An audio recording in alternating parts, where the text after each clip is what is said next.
I have food in my teeth. Let me look. Nah, a little bit actually, yeah. Don't smile. Yeah, just don't be a hockey player. Don't smile at me. All right, ready? 3, 2. Good start. Max Lacroix, sophomore goaltender at Boston University. Let's talk a little bit about the evolution of goaltending.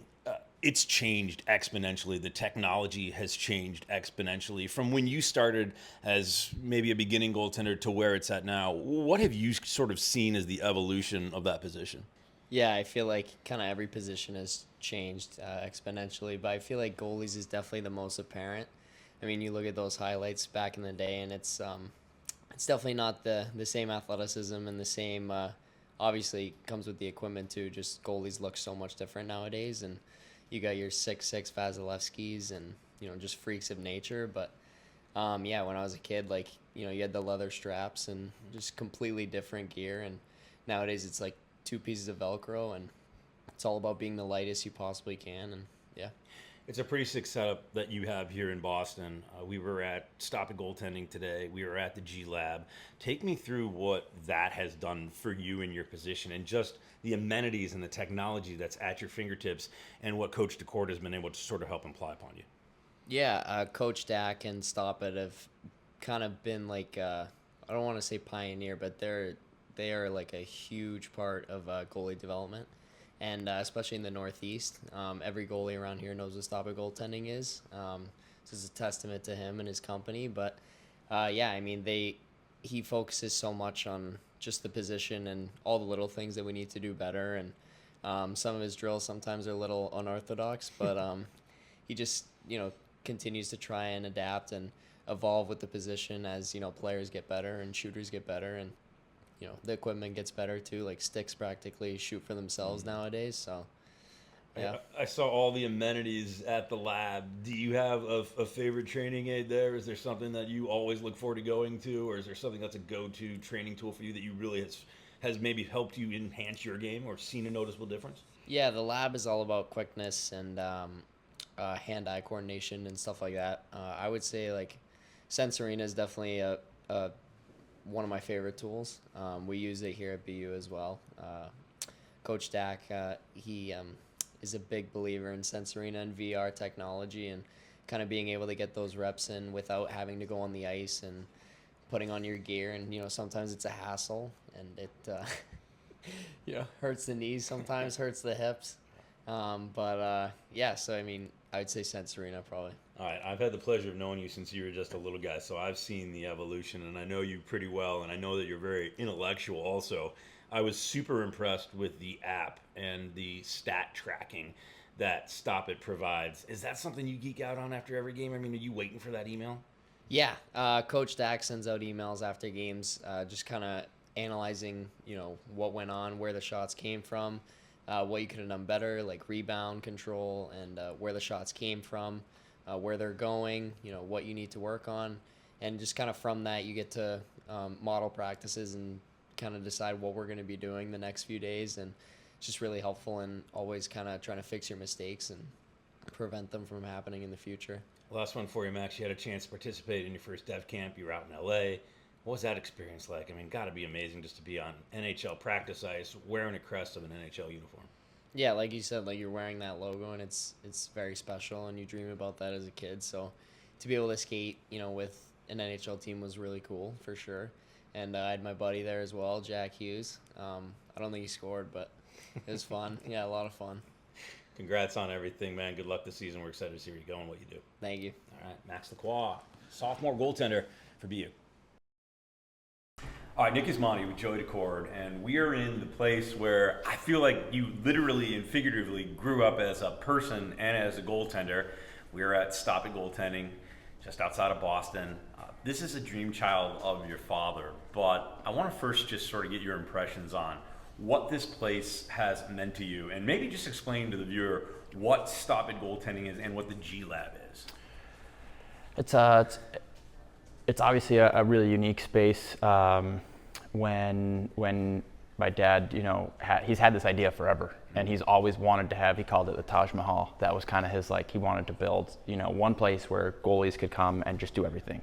The gym, the rink, the yoga, the vision training, the physical therapy, you name it, he wanted it all in one center. And he always had that vision. Now I remember the first center we went to was a couple towns over, the first one we ever had, and that's where I first ever took goalie lessons when I was 5 or 6 years old.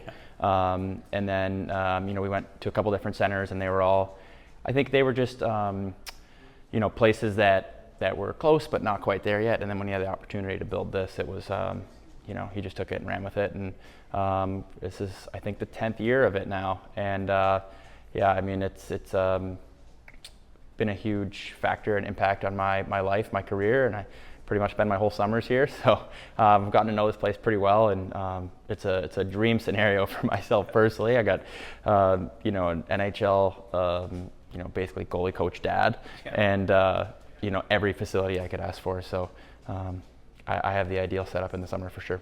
It's incredible the way that technology is starting to evolve in all positions in hockey, but I think like the greatest leaps and bounds, at least what I have seen, has been in the goaltending space, from the virtual to the mind training to the mental side of it. And then I just watched you go through a workout that I wouldn't wish on my worst enemy. But talk to me about just first the technology that's involved in advancing your career and what it's done and how it's evolved. Well, I think just as technology has evolved in any space in the last 10 to 100 to thousands of years, like it's really advanced quickly, and then I think goalies are always trying to find that extra little 1%, and I think some of the technology stuff is a little more easily applicable to goalies, because it's just like, okay, we can do vision training, we can train our eyes because we're going to stop the puck, we need to track the puck. It's a little less like broad strokes. Like as a forward, it's a little more complicated, like you're skating full speed and you got a stick handle and you got to keep track of guys. It's a little harder, I think, to apply the technology. So I think for goalies, it's a little more straightforward to apply that. And then, like I said, I think as goalies, we just look for that extra 1% that we can do better and get better at. And it's really, when you have access to spaces like this one, and you get all these resources, it makes it kind of a driving force behind finding that 1%. You're one-stop shop for everything you could possibly imagine as a goaltender. I walked into this facility yesterday. There's an ice pad. You got shooting nets. You've got the visual training. Everything. You've got this awful cardio thing called the cage. You've got yoga. You've got mental coaching. You've got video review. You've got an incredible gym, an incredible on-site recovery resource as well. Is there a favorite element for you when you come in here? Is there something like that's what aisle of the toy section do you go down? I think if you wanted to, you could spend 15 hours a day here doing every single thing. So you have to pick your poison a little bit. I'm definitely a bit of a gym rat, so I spend a lot of time in the gym.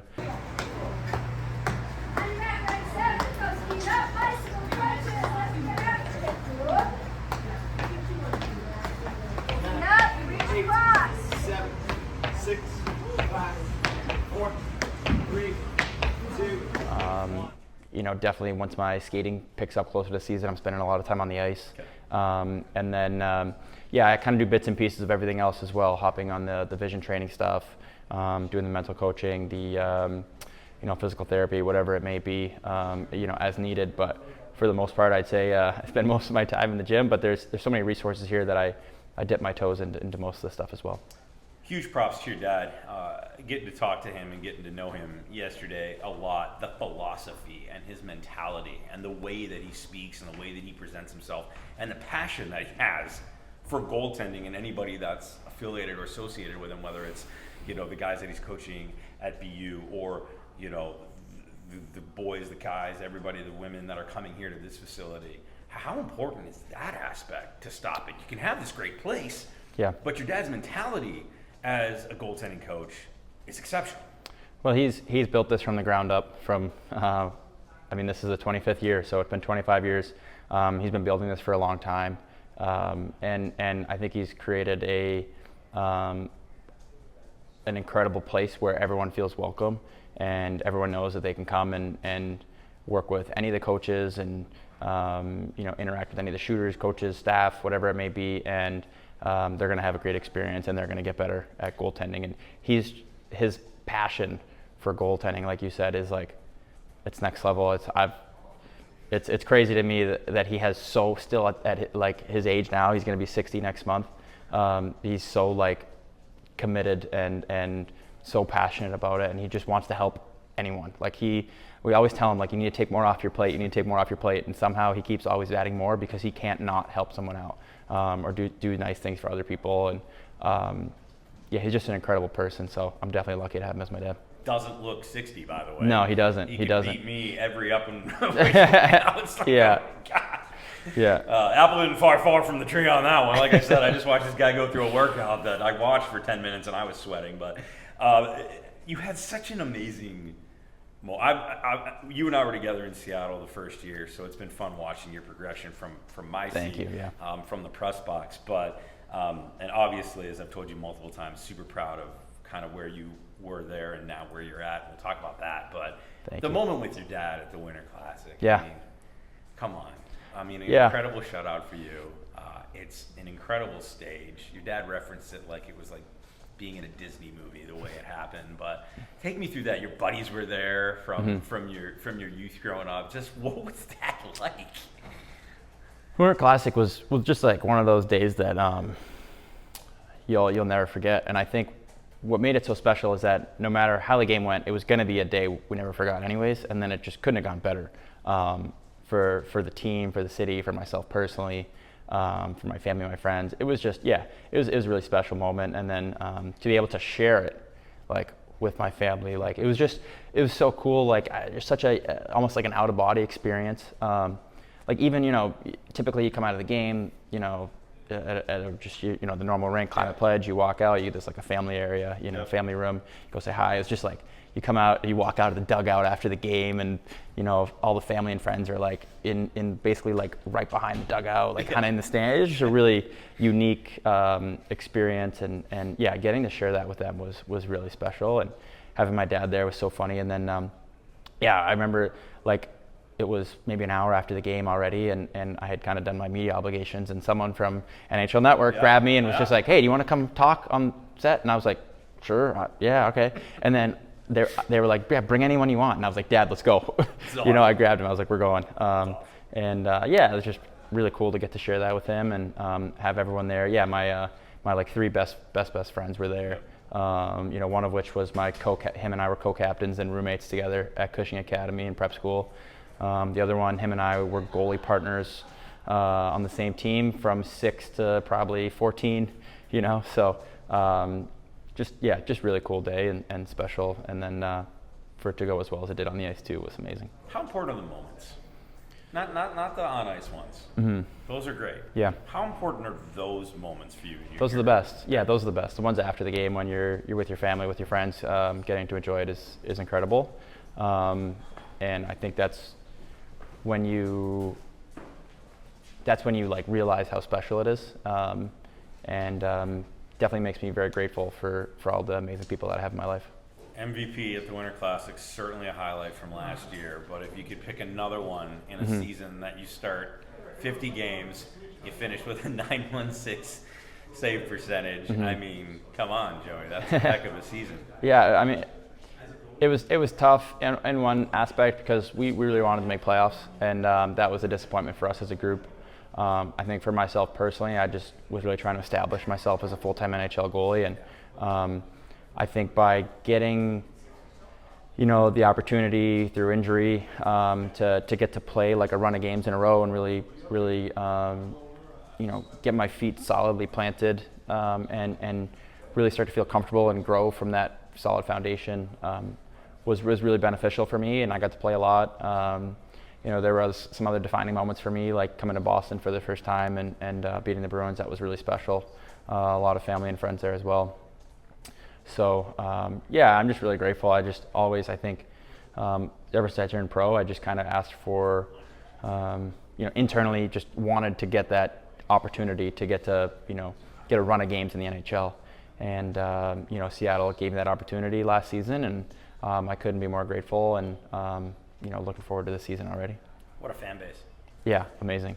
They're the best. And that arena, that's just location. Yeah, it's It's perfect. really fun to see it grow and develop there too. Yeah, definitely. Tell me real quick before we let you go, what's the off season look like? How much more? I mean, we're in the middle of almost to the middle of July right now. Obviously, you're grinding hard in the gym. Yeah. What's the rest of the progression look like? Because I hate the word off season actually, because it really isn't an off season. Yeah. You're working hard every day. It's just a different season. Yeah, it's just a different season. Yeah. So what's the rest of it look like for you? Yeah. I mean, right now it's full go time. You know, it was disappointing to not make playoffs this year, but I kind of used that time to get as healthy as I possibly could. Last couple of years, I've basically had no off seasons. The last 2 off seasons, so a lot of hockey, a lot of games. I think it was good to decompress, go on a little vacation, just really put a emphasis on getting the body feeling good, and we're in full go zone mode now. It's grind time, get ready for the year. Can't wait to get started.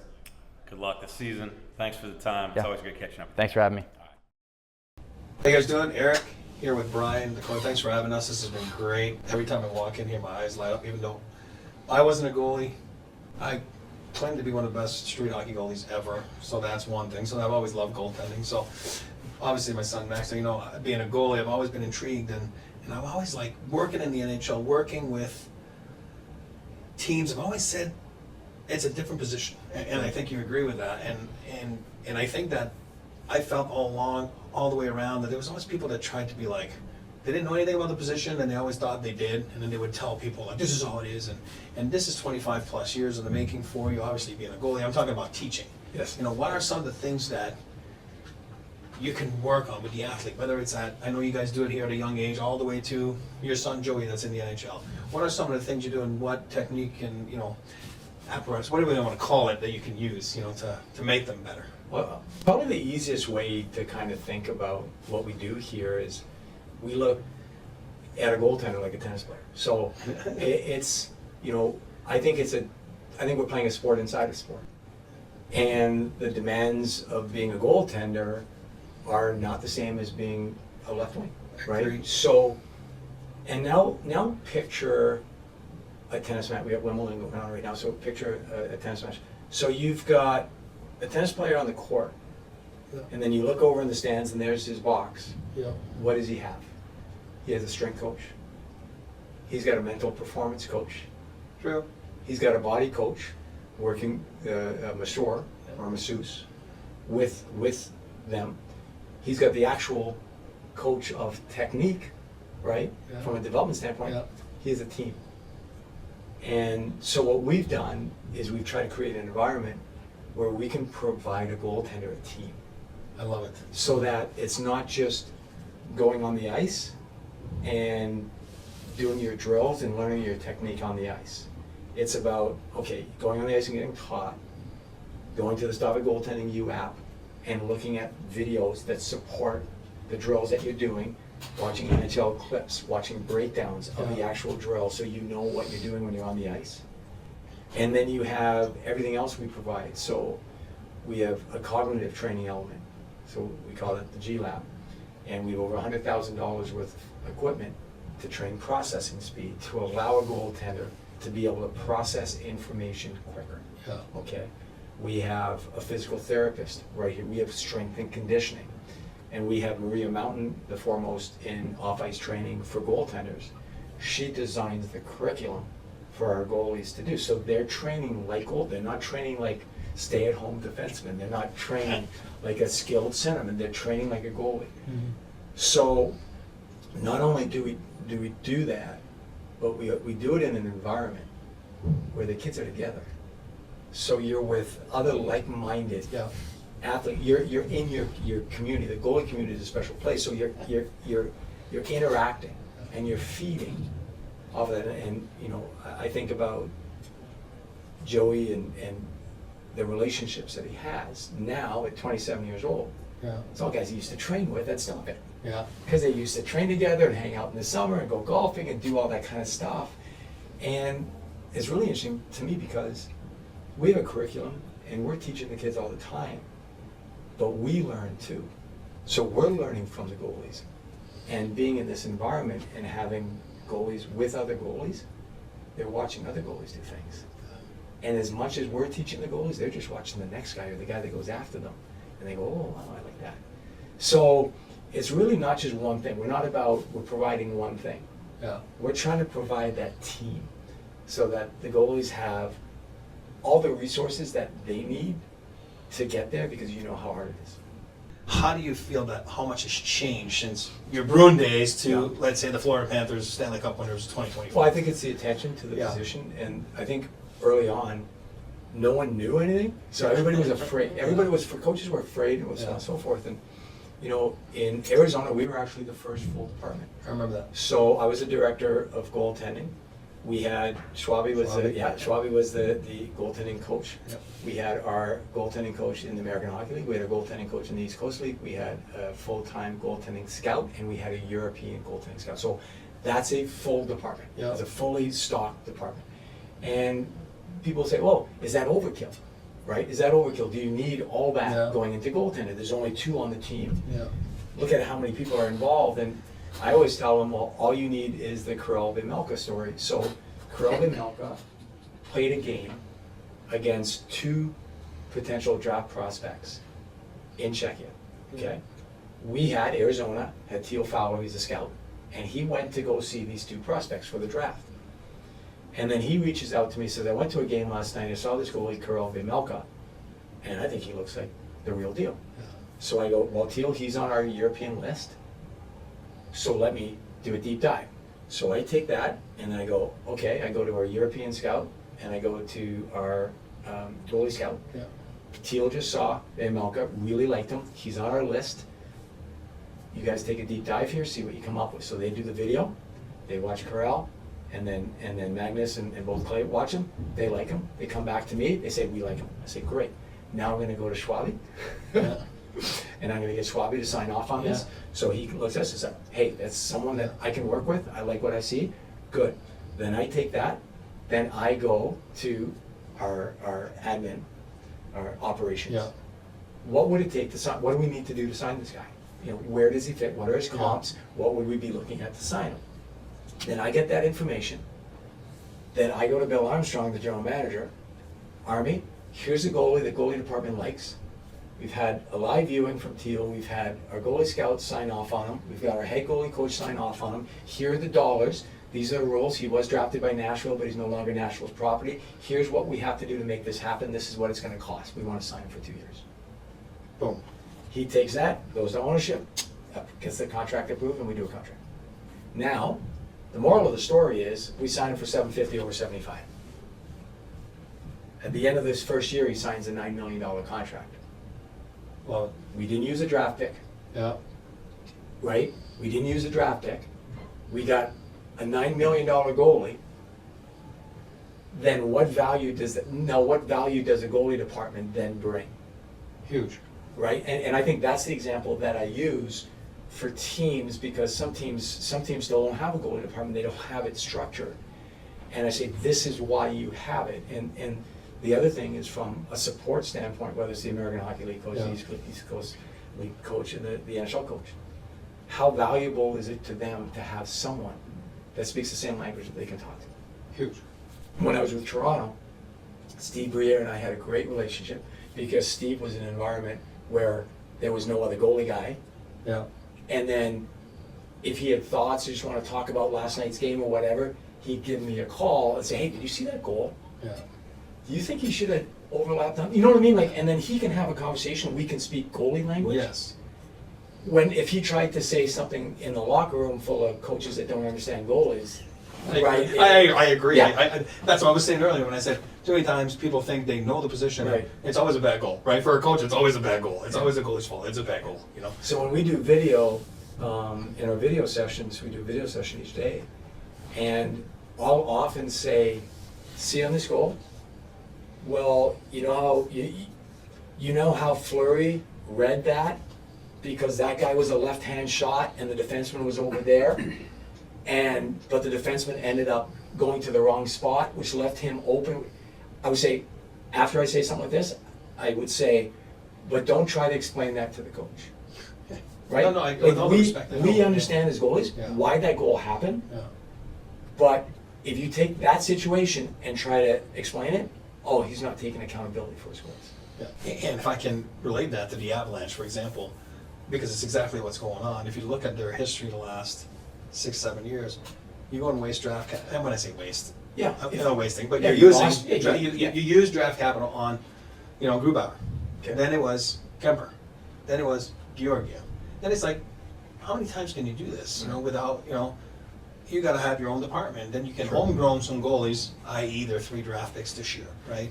In this 2024 draft, which people are like, what the hell's going on, you know what I mean? At some point, you gotta develop your own. Yes. Or, like you said, the project you guys had in Phoenix, which was, you didn't waste anything, you didn't trade anyone, No. you didn't waste a draft pick, and then all of a sudden, you have a $9 million goalie, right? I mean, that is, Not only do we have a $9 million goalie, but the way the process worked. yeah, Bill Armstrong was not involved in the process yeah, until we have signing off of everybody, knowing exactly what it's gonna cost, knowing exactly the rules that we have to follow that sign this guy. And now, he's got everything in front of him to make a decision, love it. right? So it's not like, hey, Army, we like this guy, right? Okay, great. Like, Well, what do we no, do? we like the, so when you have it, so what happens, if you just have your head goalie coach that's running it, he's got a distinct job. His job is performance. Yeah. His job is to get the goalies in a position to win. And it's funny, you look at what we do here, okay? And then I'm the goalie coach at Boston University. So here, I go on the ice, I'm a development coach. Yeah. That's what I've got to do. I got to work on these guys, developing their game. That's a role. I go to Boston University on Monday. My role is to get the goalies ready by Friday to be ready to perform at the best of their ability on Friday. That's my job. Completely 2 different jobs, okay? So therefore, you can't ask for your NHL goalie coach to be the scout, to be the development guy. You can't, because you're just not going to get it. And there's so much money in the game now. Yeah. And there's so much value in growing your own goaltender and developing your own goaltender and signing and making good, smart signings. Like, it's such an important part. And if you think about the cost and the expense of that, I mean, that's research and development. So any company Yeah. is going to spend 15% of their budget on research and development. Yeah. In hockey, we don't do that. Yeah. If you take a look at a regular company, right, and you go, okay, what do they spend on pay? What do they pay? How do they Yeah. operate the company? And then you compare that to an NHL organization, we fall way short on research and development. It truly is amazing because it's such a team sport and it's such a different position. I always look back and say they're like pitchers and in baseball, right? It's just and I mean all the respect in the world, saying it's their own world, because it is, right? And you have to have people like yourself to make them understand the position. And I like that more and more teams now in the NHL, like I said, like the Avalanche, that are going. So now you're in Colorado. Yeah. So they go draft 3 goalies in Yeah. 1 year. Yeah. Okay? Holy smokes, 3 goalies in 1 year. Okay.